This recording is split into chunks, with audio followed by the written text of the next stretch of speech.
what's up, crowders? Hello, good morning. Yes, yan ito. Okay, so yan. Nag-prepare kami ngayon sa puntang bundok. Isang bundok ng malabunduking bundok ng Bicol. Yan, sa Valencia City.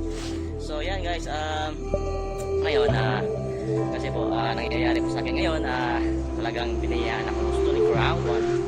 Ayan, so sarap ng buhay pag nakukuha mo at nakakamit mo na yung tinatawag natin na time freedom. Yung time freedom talaga na matatawag talaga natin na isang pure talaga na time freedom. Ito na yun. So doing the business for ano na natin 1 year. 1 year talaga. Yan. So ito na talaga nangyayari sa akin. Yan ito. Yan, bahay. Yan, sports car ko. May isang auto pa doon, kotse na tawag ko.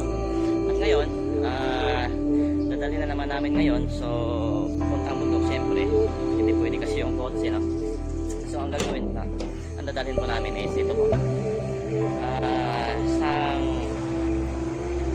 monster truck. Yan. Yan, off-road car. Off-road truck. Yan. So ito siya. So yan, binigay sa akin ng Crowd One. So isang laking blessing doon. Yan, ang tulong ng Crowd One. Yan si Crowd One.